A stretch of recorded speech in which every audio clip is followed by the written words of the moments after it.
के अंदर जैसे हमारे भाई हैं वो ये कहते हैं कि जीव हत्या। तो मेरा ये क्वेश्चन था कि इसको जैसे कि जो ईश्वर की तरफ से नेचुरल चीज़ें की अभी जिसके बारे में बात भी चल रही है पहले से कि जैसे कि जो चीज़ें ज़मीन पे पैदा होती हैं जैसे कि मूली है या गोभी है और ये कुदरती तौर पर बढ़ती हैं, तो क्या इनके अंदर जान नहीं है? अच्छा, आगे आपका कोई क्वेश्चन? हाँ, मेरा ये था मतलब ये किससे जुड़ा हुआ है कि जीव हत्या से? हाँ, जैसे कि कोई जानवर होता है, हाँ, उसमें भी जीवन है।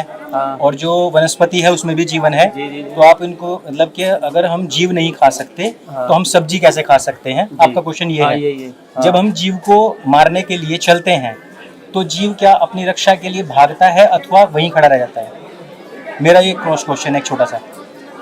जब हम किसी जीव को मारने के लिए चलते हैं उसकी तरफ, क्या वो अपनी आत्मरक्षा के लिए भागता है या गर्दन झुका के खड़ा हो जाता है कि मुझे काट लीजिए?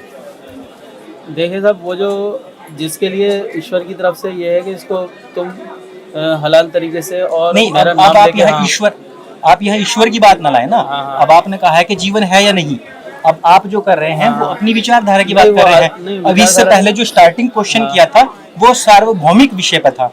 अब जब मैंने आपको क्वेश्चन किया है तो आप सार्वभौमिक से हटके इस्लाम की विचारधारा पे जा रहे हैं। विचारधारा पे न जाएं।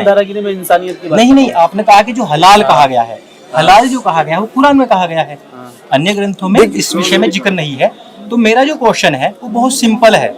आप ये बताएं कि जब जीव की हत्या करने के लिए आगे बढ़ा जाता है तो जीव वहां खड़ा रहता है, सिर झुका के खड़ा रहता है कि काटो, या आत्मरक्षा के लिए भागता है? इस दो में से एक को क्वेश्चन आंसर करना है बस आपने। नहीं, वो खड़ा रहता है। चलिए मैं कह देता हूँ आपके लिए। अच्छा, वो खड़ा रहता है, वो भागता नहीं है और वो किसी प्रकार का अपना ये जान बचाने के लिए छुटपटाता नहीं है। नहीं, भागता है, छटपटाता नहीं है। मैं उनसे एक बार कंफर्म नहीं भागता है वो, लेकिन वो जब उसके लिए वो चीज़ जब उसको ज़बह किया जाता है या उसको वो किया जाता है तो वो उस सिस्टम के अनुसार अगर उसे किया जाता है तो उसको वैसी तकलीफ नहीं होती है।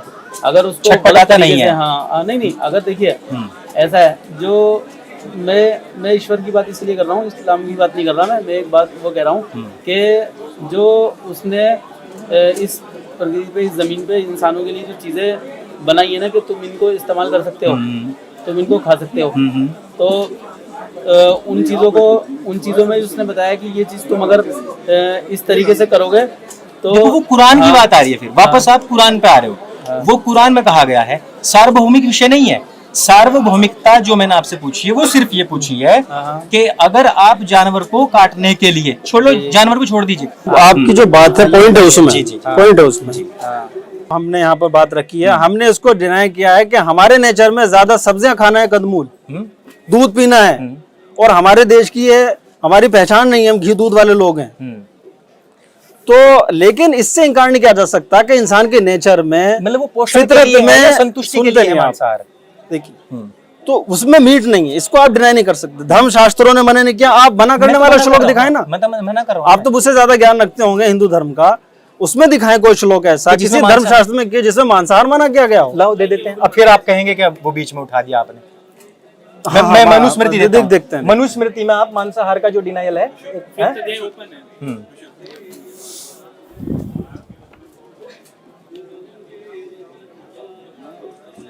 श्लोक नंबर 10 ये देखिए, ना कृत्वा प्राणिनाम हिंसा मांसम उपद्यते क्वचित न च प्राणिवदः स्वर्गस्त्य मांसम विवर्जयेत।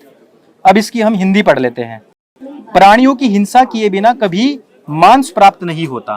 प्राणियों की हिंसा करनी पड़ती है, हाँ, और जीवों की हत्या करना सुखदायक और मोक्षदायक नहीं है, इस कारण मांस नहीं खाना चाहिए। 5वां अध्याय 10वां श्लोक है। ये धर्मशास्त्र जो मनुस्मृति है, मनुस्मृति का 5-10 मना कर रहा है।